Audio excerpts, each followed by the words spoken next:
just about everyone here, so shut the door on your way out. Thank you.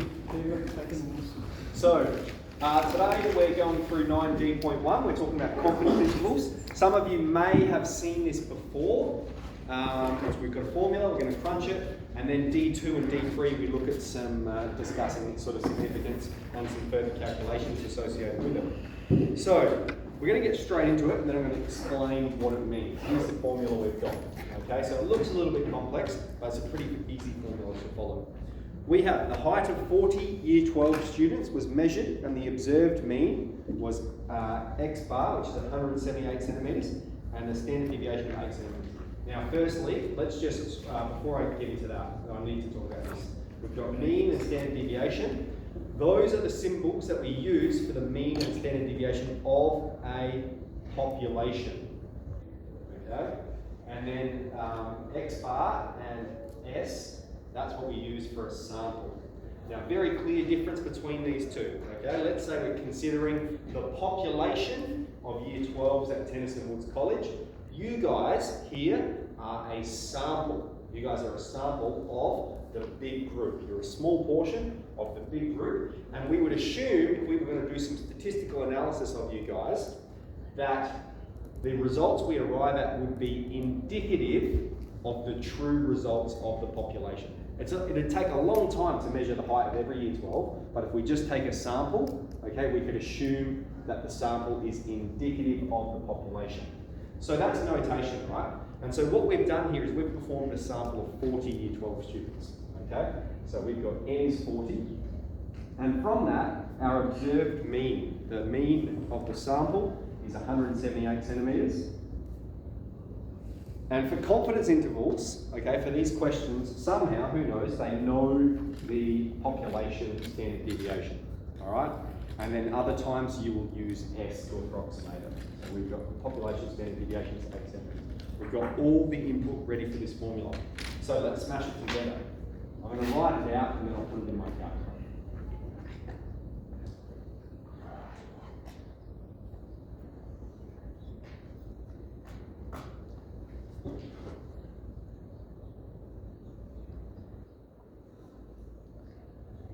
Okay, let's process that one.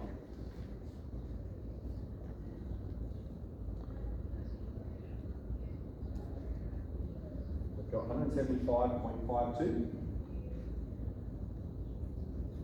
to 180.48. Okay, so let's discuss what the significance of this is. Because we've found it and now we're going to interpret it.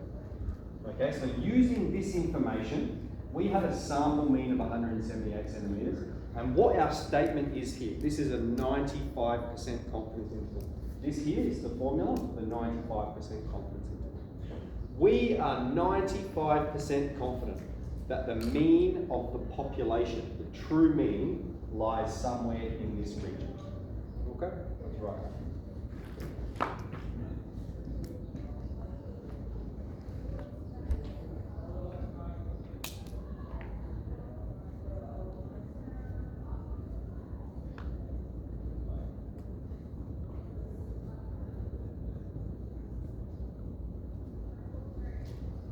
Okay, so that's the significance of our result.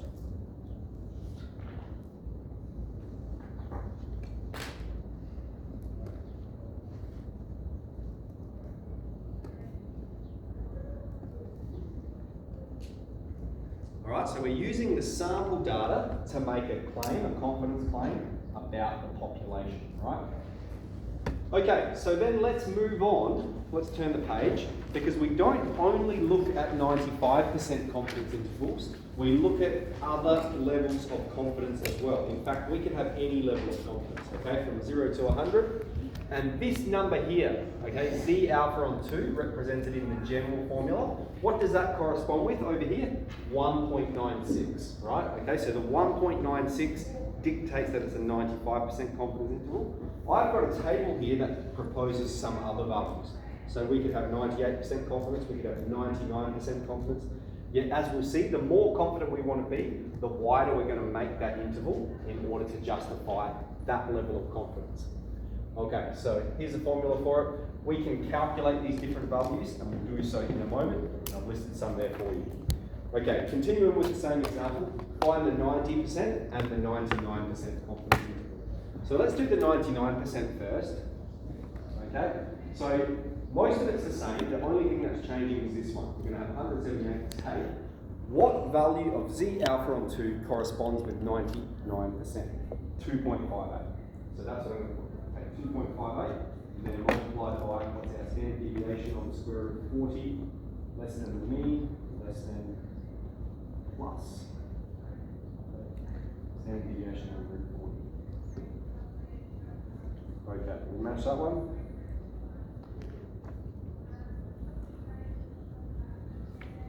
So we've got 174.74. And we've got 181.26. Okay, so it's a different interval. It's wider. We'll talk about why in a moment. Okay? Now, let's do the 90% confidence interval. Okay, so it asks us to do 99, it asks us to do 90. Now, if we look at our table of ones I've given you there, I haven't given you the value of Z alpha on 2 for the 90% confidence interval. So we need to calculate it. Let me show you how it's determined. Okay? So the 95% confidence interval, right, is 1.96. So what they've done is they've gone to the Z distribution and they've said, what are these numbers such that this area is 95%? Okay? So it's an inverse normal calculation with our tail being central and so forth. And what you find is this result is minus 1.96, okay? 1.96 standard deviation below the mean, and this result is positive 1.96. Okay, so that's how they've determined it. So we want to do it for the 90% confidence interval. So we're not looking for 95, we're looking for an area of 90, and we're saying, what are these numbers? I'm just going to write K, negative K, positive K for now. All right, so the way we're going to do that, this is an inverse normal calculation. Our tail is central. Okay, central because we're going both sides of the mean. Our area is 90%. Our 0.1, our standard deviation. For a Z distribution, always the same. Standard deviation 1, mean 0. All right, we'll put that information in. It's going to tell us the value we need of Z alpha on 2. So distribution normal, inverse normal, 0.98,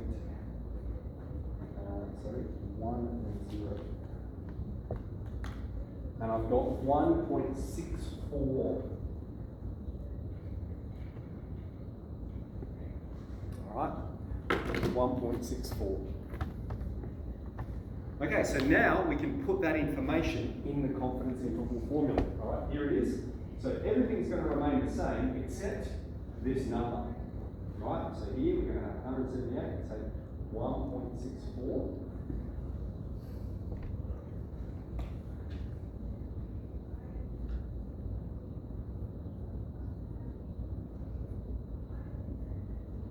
Okay, calculate that one quickly.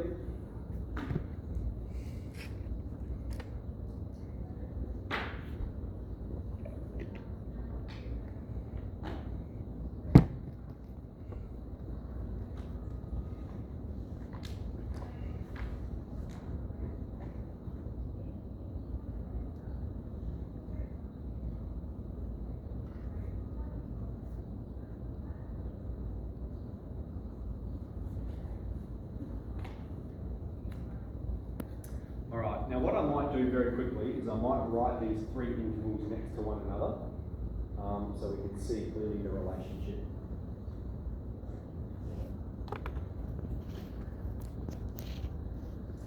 Okay, so 99, 74.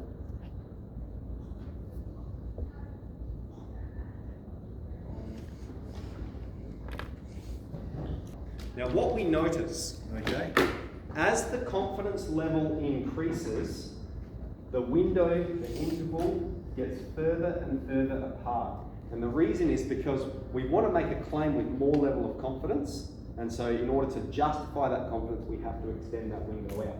Another way, okay, Another way we can shrink the confidence interval down is by increasing the sample size. All right, that's always true, okay? If you think we've got a sample, right? If I was only to sample 2 year 12s, let's just say Flynn and Tom, right? That's not going to be a good representation of the whole population of year 12s. The more people you sample, the more indicative your results are going to be. And so similarly here, with our confidence interval, the larger the value of n, all right, as n gets large, then we have sigma divided by n, so that's getting small, and so the effect of this gets smaller and smaller. That's what's happening mathematically, okay? All that is to say, as you increase n gets larger, higher sample, this width is going to get smaller and smaller. Okay, so we've talked about that, There's one more thing we need to talk about, which is how we can use our calculator to do it. So we're going to do one more level of confidence. We're going to do the 80% confidence interval. Okay, so pull your calculators out, let's follow along here. I've listed the steps there. We press in statistics mode, we go interval, INTR, we go Z, and we go one sample. All right? And this is the screen we're presented with: confidence level, standard deviation, X bar, and N. Now, if you don't have that, set the mode to variable. Set your data mode to variable. Okay, so in confidence level, we're going to go 0.8. We want to be 80% confident. In standard deviation, we've got 8, 178, and the sample size was 40. That's going to stay there, change that to 80. All right, and now look at the interval. Look how much closer it's got. 3, 8.